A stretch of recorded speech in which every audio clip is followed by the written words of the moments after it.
بسم اللہ الرحمن الرحیم۔ السلام علیکم۔ میرا نام سغرا ہے اور میں ایک گاؤں سے تعلق رکھتی ہوں۔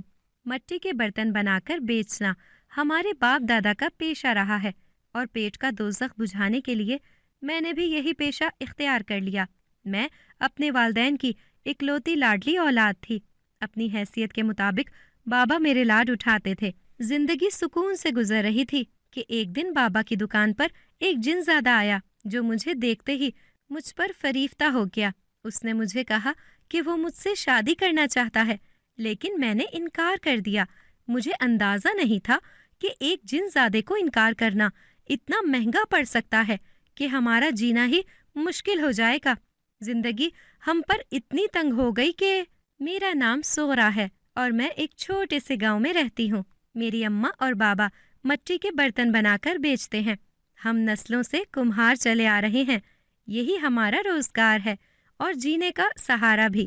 میں اپنے والدین کی اکلوتی اولاد ہوں، اس لیے میرے بابا نے یہ ہنر مجھے بھی سکھا دیا تاکہ نسل در نسل چلتا ہوا یہ سلسلہ کہیں ختم نہ ہو جائے۔ میرا بچپن گاؤں کی گلیوں میں کھیل کود کر گزرا ہے۔ اماں مجھے ہمیشہ منع ہی کرتی رہیں کہ لڑکوں کی طرح اچھل کود مت کیا کرو، لیکن میں کہاں باز آنے والی تھی۔ سارا دن اپنی سہیلی نوری کے ساتھ کھیلتی رہتی۔ ہم دونوں کی ایک دوسرے میں جان تھی۔ وہ مجھے ہمیشہ کہا کرتی تھی کہ تو ہی میری بھابھی بنے گی۔ اس کا ایک ہی بھائی تھا جو شہر پڑھنے کے لیے گیا ہوا تھا۔ اس کے ابا میرے بابا کے دوست تھے۔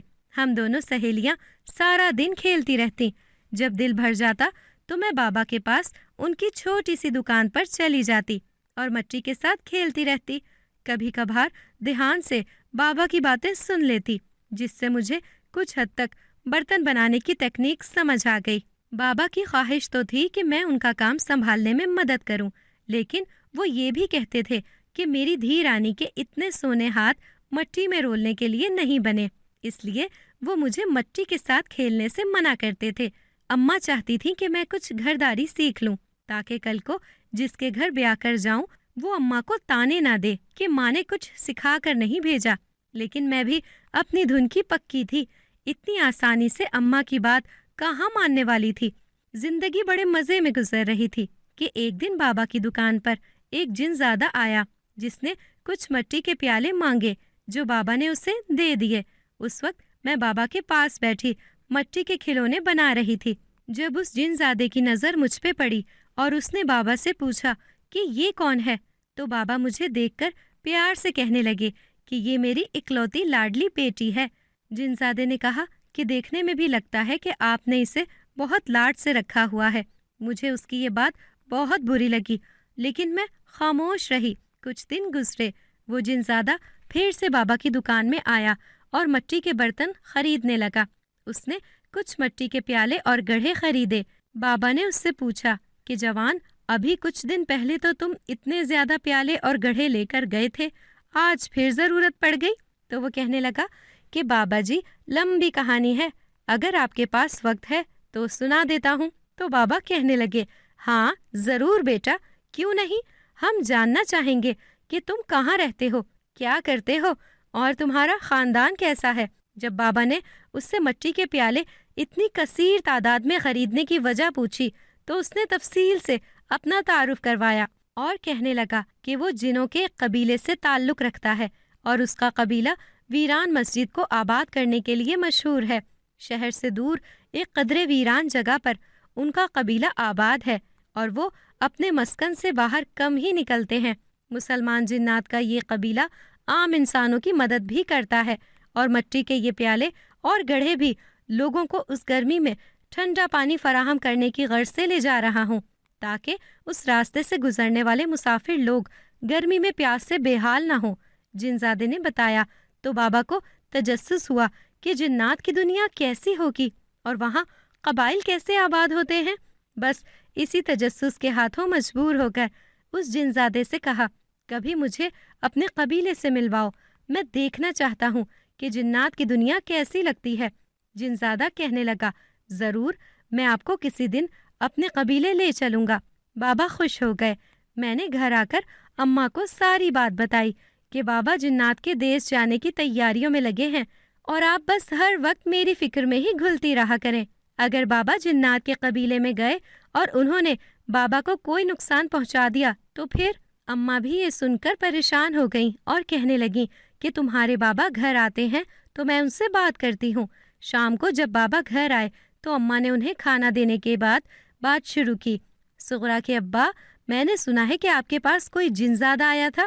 ہاں بھلی لوگ، اللہ کا ایک نیک بندہ آیا تھا میرے پاس۔ میں کل اس کے ساتھ چلوں گا تاکہ دیکھ سکوں کہ ان کی دنیا کیسی ہوتی ہے۔ لو بھلا، آپ کیوں جنات کے دیس چلیں گے؟ اور کیا معلوم ان کے کیا ارادے ہوں؟ آپ کیا جانتے ہیں ان کے بارے میں؟ ابا کہنے لگے، یہی تو میں دیکھنا چاہتا ہوں کہ جنات کے قبائل کیسے آباد ہوتے ہیں اور یہ کیسے زندگی گزارتے ہیں۔ اس میں ڈرنے والی کوئی بات نہیں ہے۔ تم فکر نہ کرو، میں بس کل کا دن اس کے ساتھ گزاروں گا، شام ہوتے ہی لوٹ آؤں گا۔ پریشانی کی بات نہیں ہے، تم اب سو جاؤ اور صغرا کا بھی خیال رکھنا۔ کل میں گاؤں میں نہیں ہوں گا۔ پہلی بار ابا گاؤں سے یوں جا رہے تھے، وہ خود تو اماں کو مطمئن کر کے سو گئے، لیکن نیند میری آنکھوں سے کوسوں دور تھی۔ میں اپنے تئیں بابا کے لیے فکر مند تھی۔ مجھے اندازہ نہیں تھا کہ بابا کل ہی اس جن زادے کے ساتھ اس کے قبیلے کی طرف چل پڑیں گے۔ میں نے جنات کے متعلق عجیب و غریب باتیں سن رکھی تھی، اس لیے میں ان سے ڈرتی تھی۔ ایک اندیکھا سا خوف تھا جو مجھے اپنے حصار میں لیے ہوئے تھا۔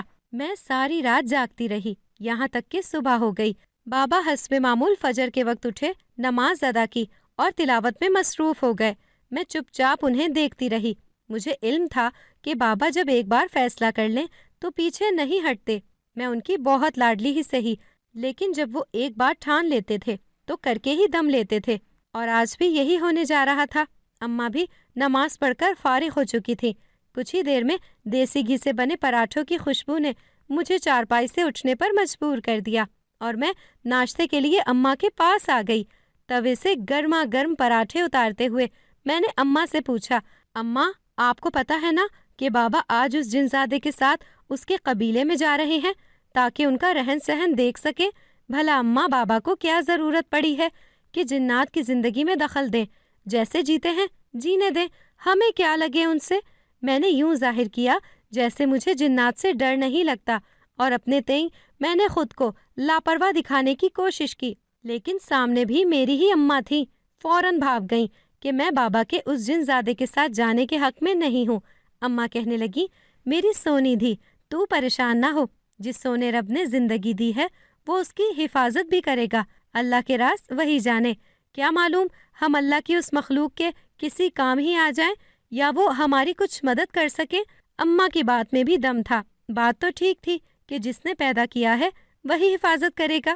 ابھی ہم یہ باتیں کر ہی رہے تھے کہ بابا ناشتہ کرنے کے لیے آ گئے اور بڑے خوشگوار موڈ میں کہنے لگے، ماں بیٹی میں کیا باتیں ہو رہی تھی؟ اماں کہنے لگیں کہ آپ کی بیٹی کو آپ کے جنات کے مسکن جانے سے ڈر لگ رہا ہے، وہ خوف زدہ ہے کہ ہم جنات کو جانتے نہیں، وہ کہیں آپ کو کوئی نقصان نہ پہنچا دیں۔ تو بابا کہنے لگے، نہ میری دھی، کیوں پریشان ہو رہی ہے؟ دیکھنے میں نیک صفت اور رحم دل جنزادہ تھا، آگے مولا جانے کہ اس کی نیت کیا ہے۔ مجھے بظاہر تو اس سے کوئی خطرہ محسوس نہیں ہوا، ویسے بھی وہ جنزادہ بتا رہا تھا کہ وہ مجبور لوگوں کی مدد کرتے ہیں۔ یہ تو خیر آج اس کے ساتھ جا کر ہی معلوم ہوگا کہ اس کا قبیلہ کیسا ہے اور یہ انسانوں کے ساتھ کیسا سلوک کرتے ہیں۔ تم پریشان نہ ہو، رب سونا سب ٹھیک کرے گا، اس پہ کامل یقین ہے ہمارا۔ آپ کی بات ٹھیک ہے بابا۔ بابا ناشتہ ختم کر چکے تو مجھے گھر پہ رہنے کی تائید کر کے دکان پہ چلے گئے۔ وہ جنزادہ مقررہ وقت پہ بابا کی دکان پر آ پہنچا اور بابا سے کہنے لگا کہ آپ میرے ساتھ چلنا چاہتے ہیں تو ابھی چلیے، پھر ظہر کا وقت ہو جائے گا۔ جون کے دن تھے، زمین تپ رہی تھی، سورج آگ برسا رہا تھا۔ جو جگہ اس جنزادے نے بتائی تھی وہ ہمارے گاؤں سے کافی دور تھی۔ گرمی کی شدت اتنی تھی کہ ذرا سا چلنے پر انسان سر سے لے کر پاؤں تک پسینے سے شرابور ہو جائے۔ بابا نے جنزادے سے کہا، ہاں ضرور، کیوں نہیں، ابھی آپ کے ساتھ چلتا ہوں۔ بابا اس جنزادے کے ساتھ گاؤں سے چلے گئے۔ میں جو سارا دن گلیوں میں کھیلتی پھرتی تھی، میرا سارا دن کہیں دل نہیں لگا۔ سارا دھیان بابا کی طرف تھا کہ نہ جانے کیا کر رہے ہوں گے، کوئی پریشانی نہ اٹھانی پڑ جائے۔ اماں ہر تھوڑی دیر بعد میرے پاس آ کر بیٹھ جاتی کہ پریشان نہ ہو تمہارے ابا ٹھیک ہوں گے، شام کو گھر آ جائیں گے۔ لیکن میری بے چینی ختم ہونے کا نام ہی نہیں لے رہی تھی۔ دن تو جیسے تیسے گزر گیا، شام ہونے لگی تھی، مغرب کی اذانیں ہو رہی تھیں۔ اب تو اماں کو بھی پریشانی ہونے لگی کہ بابا کہاں رہ گئے ہیں۔ اماں نے مجھ سے تو کچھ نہیں کہا، لیکن ان کا چہرہ بتا رہا تھا کہ وہ بھی اب بابا کی وجہ سے پریشان ہیں۔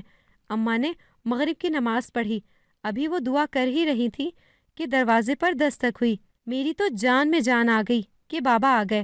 بھاگ کر دروازہ کھولا تو سامنے کھڑے شخص کو دیکھ کر میرا منہ کھلے کا کھلا رہ گیا۔ میرے سامنے وہی جنزادہ کھڑا تھا۔ میں ڈر کے مارے کچھ قدم پیچھے ہو گئی۔ اماں نے آواز دی کہ سغرا، تیرے بابا آئے ہیں۔ میں نے کہا نہیں اماں، وہ کیا بیٹی؟ اماں بولی مجھے سمجھ نہیں آ رہی تھی کہ میں کیا کروں۔ اتنی دیر میں اماں خود ہی دروازے پر آ گئیں۔ سامنے کھڑے اجنبی نوجوان کو مخاطب کرتے ہوئے بولی بیٹا آپ کون ہیں اور آپ کو کس سے کام ہے؟ اماں اس جنزادے سے پہلی بار ملی تھیں، اس لیے انہیں علم نہیں تھا کہ یہ وہی ہے جس کے ساتھ بابا گئے تھے اور ابھی تک واپس نہیں آئے۔ جنزادے نے اماں کو سلام کیا اور دروازے سے 2 قدم پیچھے ہٹ کے کھڑا ہو گیا۔ بابا اس کے پیچھے ہی کھڑے تھے۔ اماں نے انہیں دیکھ کر شکر ادا کیا اور جنزادے کو بھی اندر آنے کا کہا۔ وہ تو جیسے اسی انتظار میں کھڑا تھا، فوراً گھر میں داخل ہو گیا۔ میں پیچھے کھڑی یہ سب دیکھ رہی تھی۔ جیسے ہی میری نظر اس پہ پڑی، اس نے گھبرا کے آنکھیں نیچے کر لی۔ میں بے شک لاپرواہ سہی، لیکن اتنی ناسمجھ بھی نہیں تھی کہ مجھے اس کی نظروں میں اپنے لیے پسندیدگی نظر نہ آتی۔ خیر مجھے بابا سے ملنے کی جلدی تھی، اس لیے میں نے اسے نظر انداز کیا اور جلدی سے بابا کے گلے لگ گئی۔ بابا نے میرے سر پہ ہاتھ پھیرا اور مجھے کہنے لگے تم ایسے ہی پریشان ہو رہی تھی، دیکھو میں بالکل ٹھیک ہوں، چلو اب کچھ کھانے کا بھی پوچھو گی یا بھوکا ہی سونا پڑے گا؟ بابا خوشگوار موڈ میں لگ رہے تھے۔ اماں بولی آپ ہاتھ منہ دھو کر دسترخوان پر آئیں، میں کھانا گرم کرتی ہوں۔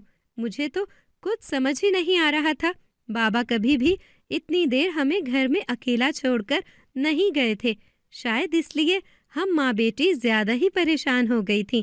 کھانا کھانے کے لیے ہم سب اکٹھے بیٹھے تو ہلکی پھلکی گفتگو شروع ہو گئی۔ اماں نے بابا سے پوچھا کہ آپ کا تجربہ کیسا رہا، آپ کو کیسا لگا جنات کے تیز کا سفر؟ بابا کہنے لگے مجھے تو لگا کہ میرا اپنی دنیا سے ناتا ہی ٹوٹ گیا ہے اور میں کسی اور دنیا میں آ گیا ہوں۔ اس سے پہلے کہ بابا مجھے تفصیل بتاتے، جنزادہ کہنے لگا کہ اب مجھے اجازت دیں، آپ اپنے خاندان کو وقت دیں، میرے قبیلے کے لوگ میرا انتظار کر رہے ہوں گے۔ یوں اس جنزادے نے بابا سے اجازت لی اور اپنے مسکن کی طرف چلا گیا۔ بابا نے سلسلہ کلام دوبارہ جوڑا اور مجھے بتانے لگے کہ جنات بھی ہم انسانوں کی طرح کئی اقسام کے ہوتے ہیں، ان میں ہم جیسے غریبوں کے لیے فرشتہ بن کر آنے والے مسلمان جنات بھی شامل ہیں اور فساد کرنے والے شیطان جنات بھی۔ مسلمان جنات بہت منظم انداز میں کام کرتے ہیں۔ باتوں کے دوران بابا نے مجھے جمائیاں لیتے ہوئے دیکھا تو کہنے لگے کہ تم بس یہ مختصر سمجھ لو کہ جنات کی باقاعدہ ڈیوٹی لگائی جاتی ہے، اسی لیے یہ جنزادہ مجھ سے برتن خریدنے آتا ہے اور بڑی سڑک کے کنارے پر کچھ فاصلے سے گھڑوں میں تازہ پانی بھر کے رکھتا ہے تاکہ اتنی سخت گرمی سے ستائے ہوئے راہگیر گھڑے کے ٹھنڈے پانی سے اپنی پیاس بجھا سکیں۔ بابا نے بات مکمل کی تو میں ان سے اجازت لے کر سونے چلی گئی۔ آدھی رات کے قریب وقت ہوگا کہ اماں مجھے جگانے کے لیے آئیں۔ وہ رو رہی تھی۔ میں گھبرا کے اٹھ گئی اور اماں سے پوچھا کہ انہیں کیا ہوا ہے، تو اماں نے روتے ہوئے بتایا کہ بابا کو سانس لینے میں مشکل پیش آ رہی ہے۔ میں فوراً بھاگتے ہوئے اپنے ہمسایوں یعنی نوری کے گھر گئی اور اس کے بابا اور بھائی کو بلا لائی کہ بابا کو فوراً شہر کے بڑے ہسپتال لے جایا جائے۔ تھوڑی ہی دیر میں ہم بابا کو لے کر ہسپتال پہنچ گئے۔ ڈاکٹر نے ہمیں انتظار کرنے کو کہا اور خود ایمرجنسی میں بابا کے علاج کے لیے چلا گیا۔ کچھ دیر بعد 3-4 اور ڈاکٹرز بھی اندر چلے گئے۔ میری اور اماں کی بری حالت تھی۔ وہ تو شکر ہے کہ ساتھ نوری کے گھر والے تھے، ورنہ ہم ماں بیٹی بابا کو کیسے یہاں تک لا سکتے تھے۔ انتظار کی سولی پہ لٹکے ہوئے کئی گھنٹے گزر گئے تھے۔ ڈاکٹر کمرے سے باہر نہیں آ رہے تھے۔ میری اور اماں کی بے چینی میں اضافہ ہوتا جا رہا تھا۔ مجھے جو صورتیں زبانی یاد تھیں وہ میں نے پڑھ لی تھیں، لیکن دل تھا کہ کسی پل چین ہی نہیں آتا تھا۔ اللہ اللہ کر کے فجر کی اذان ہوئی اور میں جو ازل سے فجر کی نماز میں سستی دکھاتی تھی، آج فوراً وضو کر کے نماز پڑھنے میں مصروف ہو گئی تھی۔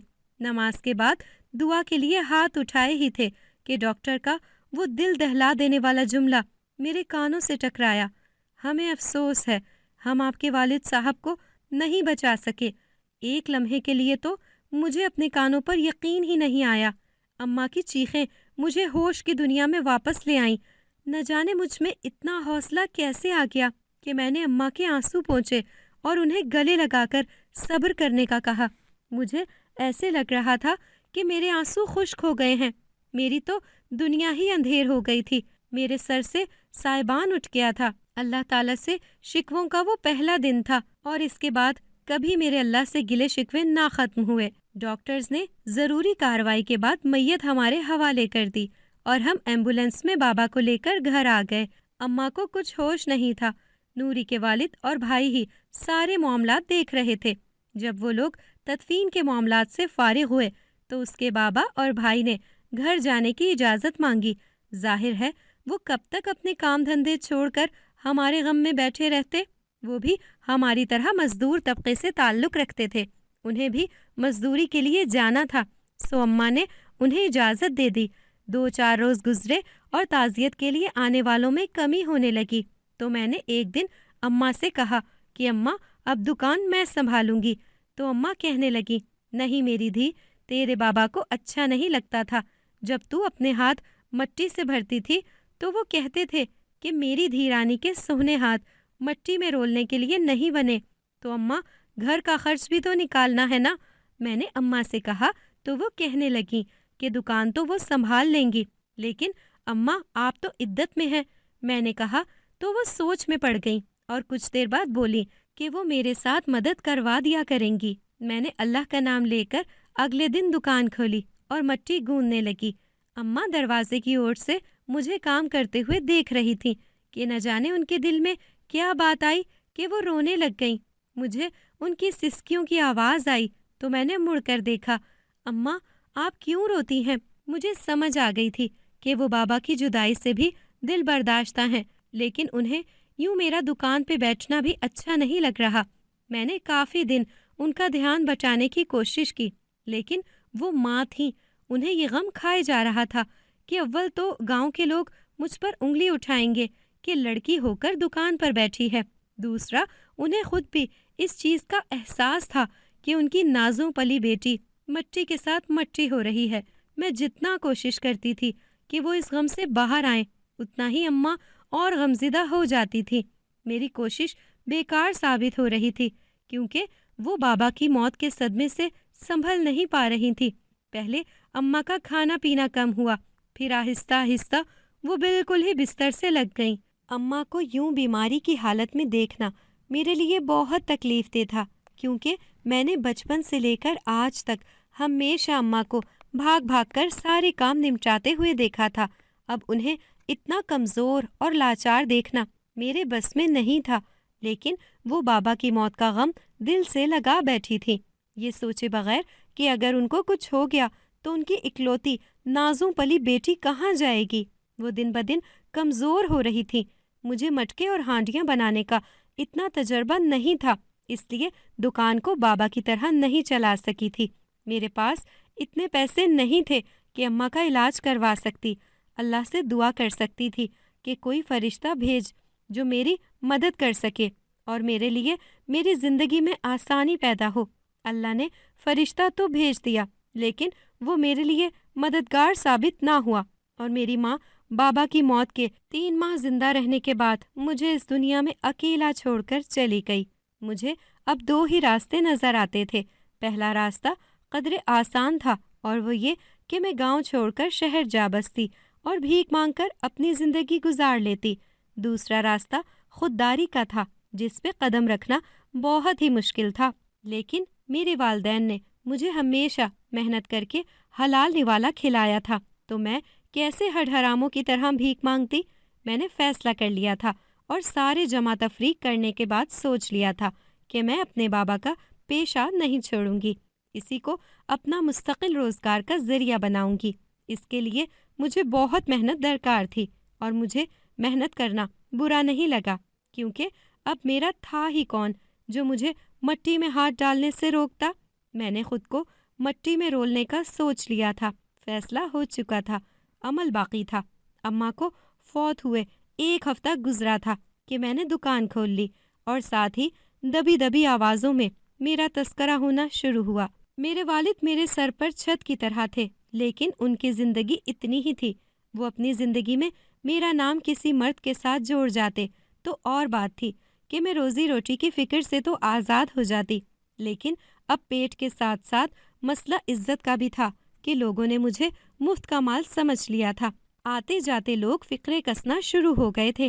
میرے گاؤں کے لوگ شاید مجھ سے زندگی گزارنے کا حق بھی چھیننا چاہتے تھے، اس لیے انہوں نے بجائے میری مدد کرنے کے اس مشکل وقت میں میرا ساتھ دینے کے بجائے الٹا مجھ پر زندگی تنگ کر دی۔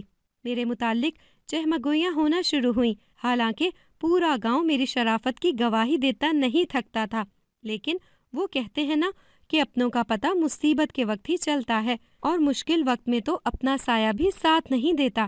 کسی دوسرے انسان سے کیا امید رکھی جائے؟ وہی سب میرے ساتھ بھی ہوا کہ اس مشکل وقت میں میرے رشتہ دار جو اماں بابا کی زندگی میں میرے رشتے کے خواہاں تھے، اب وہ بھی ساتھ چھوڑ گئے۔ میں زندگی کی گاڑی کو بہت مشکل سے گھسیٹ رہی تھی کہ ایک دن اچانک وہی جنزادہ میری دکان پر آیا جس کے ساتھ بابا اس کے مسکن تک گئے تھے۔ میں نے اسے دیکھتے ہی پہچان لیا، لیکن وہ مجھے پہچان نہیں سکا تھا، کیونکہ جب اس نے مجھے دیکھا تھا تب کی صغرا میں اور آج کی صغرا میں بہت فرق تھا۔ تب میں بے فکری کی نیند سوتی تھی، آج مجھے اپنے پیٹ بھرنے کے ساتھ ساتھ کردار پر اٹھتی انگلیاں بھی پریشان کیے ہوئے تھیں۔ اس نے مجھ سے پوچھا کہ تمہارے بابا کہاں ہیں؟ مجھے ان سے ملنا تھا۔ میں نے اسے بتایا کہ وہ اسی رات فوت ہو گئے تھے جب تم انہیں اپنے ساتھ لے کر گئے تھے۔ میرے لہجے میں تلخی خود بخود آ گئی تھی، کیونکہ میرے دل کے کسی کونے میں یہ بات موجود تھی کہ یہ سب کچھ اس جنزادے کے ساتھ جانے کی وجہ سے ہوا ہے۔ نہ میرے بابا اس کے ساتھ اس کا دیس گھومنے جاتے، نہ ہی ان کی اس رات حالت خراب ہوتی، اور آج ان کے مضبوط بازو مجھے سہارا دینے کے لیے موجود ہوتے۔ وہ جنزادہ تو یہ سن کر خاموش ہو گیا، جیسے اسے چپ لگ گئی ہو، لیکن میں بولتی رہی اور اسے خوب سنائی کہ یہ سب تمہاری وجہ سے ہوا ہے۔ وہ خاموشی سے میری بات سنتا رہا۔ جب میں دل کا غبار نکال چکی تو اس نے مجھ سے پوچھا کہ کیا میں اس کے ساتھ اس کے قبیلے تک جا سکتی ہوں۔ وہ مجھے اپنی بے گناہی کا یقین دلانا چاہتا تھا کہ میرے والد کی موت میں اس کا کوئی ہاتھ نہیں ہے، لیکن میں اس پر یقین کرنے کو تیار نہیں تھی۔ ویسے بھی ایک خوبرو نوجوان کا میرے ساتھ گاؤں سے باہر جانا میرے بدکردار ہونے پر مہر ثابت کرتا، اس لیے میں نے اسے منع کر دیا اور کہا کہ بے شک زندگی مجھ پر تنگ کر دی گئی ہے، لیکن پھر بھی مجھے اس کے ساتھ جا کر موت کو گلے نہیں لگانا، بلکہ اپنی آزمائش کا خود سامنا کرنا ہے، اور عزت سے زندگی گزارنا ہی میرے جینے کا مقصد ہے۔ جنزادے کو شاید میری بات کا مطلب سمجھ آ گیا تھا، اسی لیے اس نے مزید بحث کرنے کی بجائے وہاں سے جانے میں ہی عافیت سمجھی اور مجھے سلام کر کے چلا گیا۔ مجھے ایک بار پھر اماں اور بابا بہت شدت سے یاد آئے اور میں گھنٹوں روتی رہی، لیکن میرے آنسو پونچھنے والا کوئی نہیں تھا۔ رات نہ جانے کس پہر میری آنکھ لگ گئی، خواب میں کیا دیکھتی ہوں کہ بابا بہت خوبصورت سفید لباس میں ملبوس ہیں، مسکراتے چہرے کے ساتھ سوال کرتے ہیں کہ میری دھیرانی کیوں پریشان ہے؟ میں ان سے کہتی ہوں کہ مجھے آپ کے پاس جانا ہے، میری زندگی بہت مشکل ہے، آپ نے مجھے کبھی کسی چیز کی کمی نہیں ہونے دی، اور اب یہ حال ہے کہ میرے لیے 2 وقت کی روٹی پوری کرنا مشکل ہو رہا ہے۔ بابا کہنے لگے، تم پریشان مت ہو، اللہ تمہاری ہر مشکل آسان کرے، حلال کمانا اور خود کو بچا کے رکھنا۔ بس اس کے ساتھ ہی میری آنکھ کھل گئی۔ مجھے سمجھ نہیں آ رہی تھی کہ اس خواب میں میرے لیے کیا حکم ہے، کیونکہ میں تو ابھی تک محنت سے ہی کما کر کھا رہی تھی اور خود کو لوگوں سے بھی بچا کے رکھا تھا کہ کوئی مجھ پر بری نظر نہ ڈال سکے۔ میں ہر وقت خود کو بڑی سی چادر میں لپیٹ کر رکھتی تھی اور میرا حلیہ ایسا ہوتا تھا کہ مشکل سے ہی کوئی میری عمر کا اندازہ لگا سکتا تھا۔ اس خواب نے مجھے بہت الجھا دیا تھا۔ رات پہلے ہی روتے ہوئے گزری تھی، اب اس خواب نے بھی سونے نہیں دیا، اور میں یوں ہی بیٹھے سوچتی رہی کہ زندگی کیسے گزرے گی۔ فجر کی اذان ہوئی تو میں سوچوں سے باہر نکلی اور اللہ کے حضور سجدہ ریز ہو گئی۔ اپنے دل کا حال اس کے آگے بیان کیا اور کھل کے رو دی۔ وہ رب بڑا مہربان اور بہت کارساز ہے، اس نے ہمارے لیے کچھ نہ کچھ بہتر ہی سوچ رکھا ہوتا ہے۔ ہم انسان ہی ناشکرے ہیں۔ جب خوب دل ہلکا ہو چکا اور بھوک نے ستایا تو کچھ کھانے کی تلاش میں گھر کا کونا کونا چھان مارا۔ مجھ سے ابھی ٹھیک سے کام نہیں کیا جاتا تھا، میرے بنائے برتن جلدی ٹوٹ جاتے تھے۔ ہم غریبوں کے گھر کون سا اتنی جمع پونجی ہوتی ہے جو سالوں تک چلتی رہے۔ 1 سال تو جیسے تیسے گزر گیا تھا، لیکن اب بہت مشکل تھا بغیر کسی ہنر کے زندگی کی گاڑی کھینچنا۔ ابھی میں گھر میں چیزوں کو الٹ پلٹ کر دیکھ ہی رہی تھی کہ شاید کہیں سے کوئی رقم مل سکے کہ اچانک دروازے پر دستک ہوئی۔ اتنی صبح کون ہو سکتا ہے، میں نے سوچا، اور پھر دروازہ کھولنے گئی تو کوئی عورت تھی جس کے ہاتھ میں بڑا سا تھال تھا اور اس میں ڈھیر سارے پکوان تھے۔ میں نے اسے اندر آنے کو کہا اور پوچھا کہ وہ کون ہے اور کہاں سے آئی ہے۔ میں اس جنزادے کی والدہ ہوں جو کل تمہارے پاس آیا تھا۔ تم میری بیٹی کی طرح ہو، جانے کب کی بھوکی ہوگی، پہلے کچھ کھا لو پھر باقی بات کرتے ہیں۔ رنگ برنگ پکوان دیکھ کر میری کئی دن کی بھوک جاگ اٹھی تھی۔ میں نے بسم اللہ پڑھ کر خوب پیٹ بھر کے کھانا کھایا اور پھر ان خاتون کی طرف متوجہ ہوئی اور ان سے ان کی آمد کا مقصد پوچھا تو وہ کہنے لگیں کہ میرے بیٹے نے کل مجھے بتایا تھا کہ تمہیں دیکھ کر اسے لگ رہا تھا کہ تم کافی دنوں کی بھوکی ہو، اس لیے میں تمہارے لیے کھانا لے آئی۔ اور ایک اہم بات بھی تمہیں بتانی تھی، شاید تمہیں علم ہو یا نہیں، میرا بیٹا تم سے پہلی نظر میں ہی محبت کر بیٹھا ہے۔ وہ بھی یہ بات جانتا ہے کہ یہ ناممکن ہے، لیکن دل کے ہاتھوں مجبور ہے۔ اس نے پورا 1 سال کوشش کی کہ تم سے دور رہے، اس لیے جب تمہارے والد ہمارے مسکن آئے تھے تو اس کے بعد وہ تمہارے گاؤں میں کبھی نہیں آیا، بلکہ اپنے بابا سے اجازت لے کر یہاں سے بہت دور پہاڑی علاقے کی طرف نکل گیا تھا تاکہ وہ یہ فرق یاد رکھ سکے کہ تم ایک انسان ہو اور وہ جن زادہ۔ اب 1 سال تک وہ ہم سب سے بھی دور رہا ہے، لیکن وہ تمہیں بھلا نہیں سکا۔ اتنا کہہ کر وہ خاتون خاموش ہو گئیں۔ اب مجھ سے کیا چاہتی ہیں؟ میں نے ان سے پوچھا تو وہ کہنے لگیں کہ تم میری بیٹی کی طرح ہو، ہم تمہاری زندگی میں آسانی لانا چاہتے ہیں تاکہ تم سکون سے اپنی زندگی گزار سکو۔ میرے بیٹے کو بہت تکلیف ہوتی ہے تمہیں اس حال میں دیکھ کر، لیکن وہ تمہارے لیے یہی کر سکتا ہے کہ کوئی اچھا خاندان دیکھ کر تمہاری دنیا کے مطابق شادی کر سکے تاکہ تم خوشباش زندگی گزار سکو۔ اس نے اسی مقصد کے لیے مجھے یہاں بھیجا ہے تاکہ اس بارے میں تمہاری رائے جان سکوں کہ زندگی گزارنے کے لیے تمہارا کیا ارادہ ہے۔ میں نے تو یہی سوچا تھا کہ بابا کا پیشہ اختیار کر لوں گی اور جیسے انہوں نے زندگی گزاری ویسے ہی میں گزار دوں، لیکن میرے گاؤں کے لوگ ہی میری جان کے دشمن ہو گئے ہیں اور میرا عزت سے جینا محال کر دیا ہے۔ اتنا کہہ کر میں رونے لگی تو اس جنزادے کی والدہ نے مجھے گلے لگایا اور دلاسا دیا کہ تم پریشان نہ ہو اور خود کو اکیلا مت سمجھو، ہم تمہارے ساتھ ہیں، ہم تمہارا سائبان بنیں گے، اس لیے فکر مند نہ ہو، اللہ تمہارے لیے بہترین سبب پیدا کرے گا۔ وہ خاتون کافی دیر تک میرے پاس بیٹھی رہیں، مجھے ان کے ساتھ بیٹھ کر کافی حوصلہ ملا۔ انہوں نے مجھے کہا کہ وہ مجھے اپنے ساتھ لے جانا چاہتی ہیں تاکہ کچھ دن میں ان کے پاس رہوں جب تک میرے لیے کوئی مناسب خاندان نہیں مل جاتا۔ میں کیا کہہ سکتی تھی؟ اس گاؤں سے میری یادیں وابستہ تھیں، میرے والدین کی زندگیاں یہاں گزری تھیں، اور اب یہ گھر، یہ گلیاں، بلکہ گاؤں چھوڑ کر چلے جانا مجھے بہت مشکل لگ رہا تھا، لیکن میرے پاس اس کے علاوہ کوئی اور حل بھی نہیں تھا۔ اس لیے میں نے اپنا مختصر سا سامان باندھا اور ان کے ساتھ چل دی۔ مجھے ایک انجان عورت کے ساتھ جاتے ہوئے دیکھ کر پاس سے گزرتے 1-2 لوگوں نے آپس میں کچھ بات چیت کی، لیکن مجھے نہیں روکا اور میں بآسانی گاؤں سے باہر نکل گئی۔ ہم سڑک کے ساتھ ساتھ چل رہے تھے، ظہر کا وقت قریب تھا۔ میں نے چونکہ پیٹ بھر کے کھانا کھایا تھا اس لیے مجھے بھوک تو نہیں لگی تھی، البتہ پیاس سے حلق میں کانٹے چبھ رہے تھے۔ میں نے اس خاتون سے کہا، کہ کیا ہم تھوڑی دیر رک کر کہیں سے پانی پی سکتے ہیں۔ وہ مجھے ایک نل کے پاس لے گئیں جہاں سے میں نے خوب سیر ہو کر پانی پیا۔ ہمارا سفر پھر شروع ہوا اور تھوڑی ہی دیر میں ہم ایک ایسی جگہ پہنچے جہاں درختوں کے جھنڈ تھے۔ گھنے درختوں کے سائے میں ایک جھونپڑی نظر آئی۔ وہ خاتون وہیں رک گئی اور مجھے قریب ہی ایک پتھر پہ بیٹھنے کا کہا۔ بہت ہی پرسکون جگہ تھی، بے حد خوبصورت اور صاف ستھری۔ لگتا ہے یہاں سے انسانوں کا کبھی گزر نہیں ہوا، تبھی اتنی خوبصورت ہے، میں نے کہا۔ تو وہ خاتون کہنے لگی، ہاں بیٹی، دراصل یہ درخت ہی ہمارا مسکن ہے۔ یہ جھونپڑی بس نشاندہی کے لیے بنا رکھی ہے کہ جب بھی کوئی مسئلہ ہو تو یہاں ہمارا پورا قبیلہ اکٹھا ہوتا ہے اور پھر مسئلے کا حل ڈھونڈا جاتا ہے۔ ابھی ہم باتیں کر ہی رہے تھے کہ ایک عمر رسیدہ بزرگ نظر آئے۔ ان کے ساتھ ایک کم عمر لڑکی بھی تھی۔ ہمارے قریب آ کر انہوں نے سلام کیا اور اس خاتون سے پوچھا کہ مہمان نوازی بھی کی ہے یا بس باتوں میں ہی بھگتا دیا ہے دھیرانی کو۔ ان کا اتنا کہنا تھا کہ مجھے بے اختیار بابا یاد آ گئے اور میرے آنسو بہنے لگے۔ تو بزرگ جن نے پوچھا کہ کیا ہوا ہے میری بیٹی، کیوں رو رہی ہے؟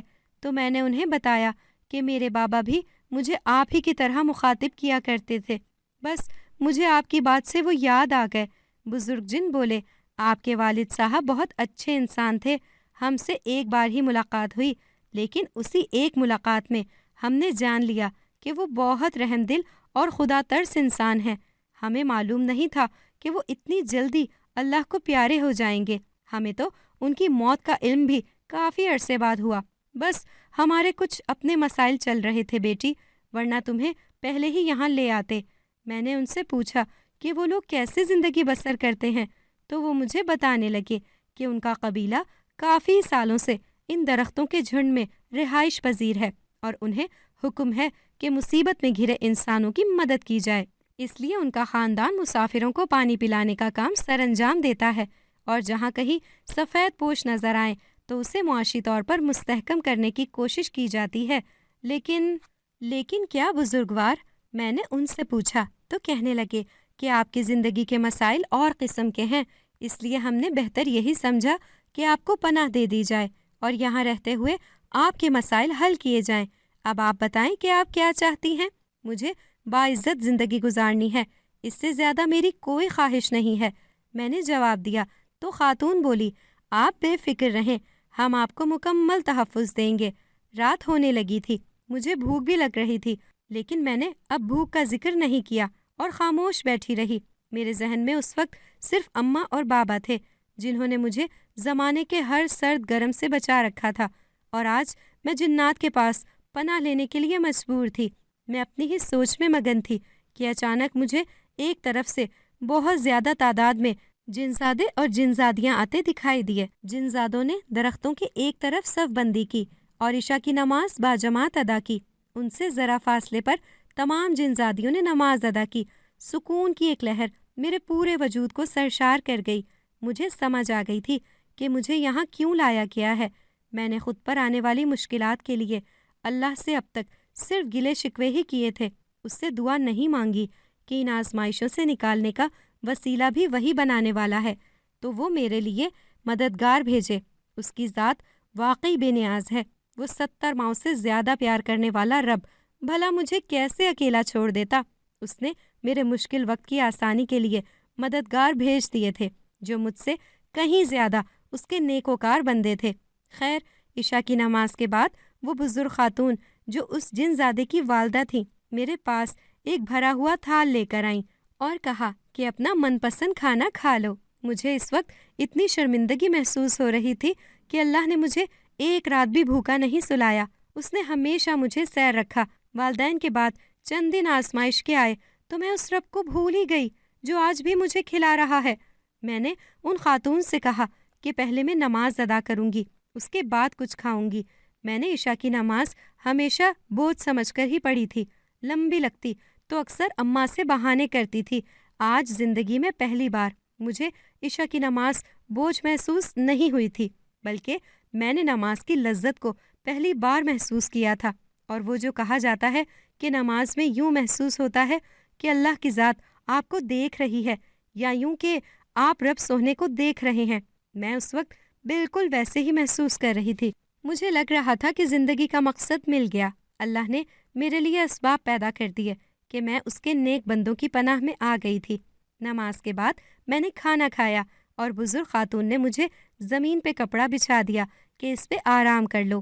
مجھے لگا تھا کہ زمین پر مجھے نیند نہیں آئے گی یا کیڑے مکوڑوں کے ڈر سے آنکھ ہی نہیں لگا سکوں گی، لیکن ایسا کچھ نہیں ہوا تھا، بلکہ کچھ ہی دیر میں پرسکون نیند کے مزے لے رہی تھی۔ صبح فجر کی اذان سے میری آنکھ کھلی۔ اتنی خوبصورت اذان میں نے زندگی میں پہلی بار سنی تھی۔ میں ارد گرد سے بے نیاز ہو کر اذان سننے میں اتنی محو تھی کہ مجھے احساس ہی نہیں ہوا کہ کب وہ بزرگ خاتون میرے پاس آئیں اور کہنے لگیں، بیٹی یہ وضو کے لیے پانی رکھا ہے، چاہو تو ہمارے ساتھ باجماعت نماز پڑھ لو۔ میں نے شکریہ کے ساتھ پانی لیا اور وضو کرنے لگی۔ سر جھکائے وضو کرنے میں مصروف تھی کہ محسوس ہوا جیسے مجھے کوئی دیکھ رہا ہے۔ میں نے اپنے ارد گرد نگاہ دوڑائی، لیکن مجھے کچھ نظر نہیں آیا، تو اپنا وہم سمجھ کر نظر انداز کر دیا اور نماز کی تیاری کرنے لگی۔ اس قدر خوبصورت ماحول میں نے پہلی بار دیکھا تھا۔ میں تو اپنی ساری زندگی یوں ہی گزار دینا چاہتی تھی۔ نماز کے بعد دعا ہوئی اور پھر مسلمان جنات کے اس گروہ کے سب سے بزرگ جن نے تمام جنات کو فردن فردن ان کے آج کے کاموں کی فہرست بتائی۔ جب اس جن زادے کی باری آئی تو اس نے کہا کہ اسے قبیلے سے دور جانے کی اجازت دی جائے، وہ یہاں سے بہت دور جانا چاہتا ہے۔ مجھے محسوس ہو گیا تھا کہ وہ میرے آنے سے بے چین ہوا ہے۔ اس کا مطالبہ اپنی جگہ ٹھیک تھا۔ جب یہ طے تھا کہ ایک انسان اور جن کا جوڑ ممکن نہیں، تو بہتری اسی میں تھی کہ دوری اختیار کر لی جائے۔ سچ کہوں تو مجھے بھی اپنا دل اس کی طرف کھنچتا محسوس ہو رہا تھا، لیکن میں اپنے جذبات کو قابو میں رکھے ہوئے تھی، کیونکہ مجھے معلوم تھا کہ اس کا انجام اچھا نہیں ہوگا۔ خیر، میں نے سردار جن سے بات کرنے کی اجازت مانگی تو انہوں نے کہا، جی بیٹی کہیے، آپ کیا کہنا چاہتی ہیں؟ میں نے ان سے کہا کہ مجھے آپ کا مسکن بہت پسند آیا ہے، جی چاہتا ہے باقی زندگی یہیں گزار دوں، لیکن ضروری تو نہیں کہ سب خواہشیں پوری ہوں، اس لیے بہتر ہے کہ مجھے انسانی دنیا میں واپس بھیج دیا جائے تاکہ یہاں سب لوگ پرسکون طریقے سے رہ سکیں۔ میں یہاں کسی پر بوجھ نہیں بننا چاہتی۔ آپ میرے لیے کوئی ایسا انتظام کر دیں کہ مجھے اپنے گاؤں میں واپس نہ جانا پڑے، کوئی ایسی جگہ ہو جہاں مجھے کوئی نہ جانتا ہو، اور اگر ممکن ہو تو میرے لیے باعزت طریقے سے روزگار کا بندوبست کر دیں۔ میں مٹی کے برتن بنانے کا ہنر جانتی ہوں، میں کسی پر بوجھ نہیں بنوں گی۔ سردار جن نے میری بات سنی تو انہوں نے اس جن زادے کی والدہ کو بلایا اور ان سے پوچھا کہ آپ کے ذمے ایک کام لگایا تھا، وہ پورا ہوا کہ نہیں؟ تو وہ کہنے لگیں، مجھے 1-2 دن لگیں گے، لیکن کام ہو جائے گا انشاءاللہ۔ مجھے ان کی باتوں کی سمجھ نہیں آئی تھی۔ محفل برخاست کر دی گئی۔ عصر کی اذان سے کچھ دیر پہلے دور سے نظر آتے ہوئے میں نے 2 انسانوں کو دیکھا۔ میں قدرے خوف زدہ ہو کر ایک درخت کے پیچھے چھپ گئی۔ وہ دونوں سردار جن کے پاس پہنچ گئے اور ان کی کافی دیر ملاقات رہی۔ مجھے نہیں معلوم کہ ان کے درمیان کیا بات ہوئی، بس یہ معلوم ہے کہ ان لوگوں کے جانے کے بعد وہ بزرگ خاتون جو اس جنزادے کی والدہ تھیں، انہوں نے مجھ سے بات کی کہ شہر میں ایک مسلمان خاندان آباد ہے جسے وہ پچھلے کئی برسوں سے جانتے ہیں۔ وہ نیک لوگ ہیں اور باپ بیٹا آپ کے رشتے کے سلسلے میں آئے تھے، کیونکہ اس لڑکے کی والدہ کا کچھ ہی دن پہلے انتقال ہو گیا ہے، اور بہن جو کہ شادی شدہ ہے اور دوسرے شہر میں رہتی ہے، تو گھر میں کوئی خاتون موجود نہیں، اس لیے انہیں خود ہی یہ معاملہ دیکھنا پڑا۔ وہ سردار جن سے اسی سلسلے میں بات کرنے آئے تھے تاکہ نکاح کے لیے معاملات طے کر سکیں۔ لڑکا محنتی اور حلال رزق کماتا ہے اور اس کے والد بھی اپنے بیٹے کا ہاتھ بٹاتے ہیں۔ ہم نے اپنی طرف سے بہتر لوگ ڈھونڈے ہیں جنہیں ہم کئی سالوں سے جانتے ہیں۔ اب آپ اپنا فیصلہ بتا دو تاکہ بات آگے بڑھ سکے۔ میں انہیں کیا کہتی؟ جب دل سے اس جگہ کو، یہاں رہنے والوں کو اپنا مان لیا تو پیچھے کیا باقی رہ جاتا تھا؟ اس لیے میں نے اس رشتے پر رضامندی ظاہر کر دی۔ نکاح کے لیے جمعے کا دن مقرر ہوا۔ مقررہ دن پر تمام جنزادے اور جنزادیاں بہت خوش تھے اور سبھی لوگ بڑھ چڑھ کر نکاح کی تیاری میں لگے تھے۔ جمعے کی نماز کے بعد میں نے نوری کے والد اور بھائی کو اس طرف آتے دیکھا تو حیران ہو گئی، کیونکہ چچا تو میرے والد کی وفات کے بعد شہر چلے گئے تھے۔ میں نوری کے والد کو ہمیشہ چچا کہہ کر بلاتی تھی کیونکہ وہ میرے بابا کے بہت اچھے دوست تھے۔ مجھے نہیں پتا تھا کہ وہ لوگ بھی یہاں موجود ہوں گے۔ جب میں نے انہیں دیکھا تو بے اختیار میرے آنسو بہنے لگے۔ میں نے ان سے کہا کہ چچا آپ کہاں چلے گئے تھے؟ وہ کہنے لگے بیٹی تمہارے بابا کی وفات کے بعد گاؤں میں دل ہی نہیں لگتا تھا، پھر احمد کو بھی شہر میں ہی نوکری مل گئی تھی، اس لیے ہم بھی وہیں چلے گئے۔ نوری کی ماں اپنی زندگی میں ہی نوری کو اپنے گھر کا کر گئی تھی اور اب ہم احمد کے لیے تمہیں لینے آئے ہیں۔ میں حیران بھی تھی اور خوش بھی کہ اللہ کی ذات نے کیسے ان لوگوں کو میرا وسیلہ بنا کر بھیجا۔ سردار جن نے مجھ سے پوچھا کہ بیٹی آپ انہیں کیسے جانتی ہیں؟ تو میں نے انہیں بتایا کہ یہ میرے بابا کے دوست ہیں اور ان کی بیٹی میری سہیلی تھی اور ہم بچپن سے ساتھ کھیلتی کودتی بڑی ہوئیں۔ پھر میرے بابا کے بعد یہ لوگ شہر چلے گئے اور میں اکیلی رہ گئی۔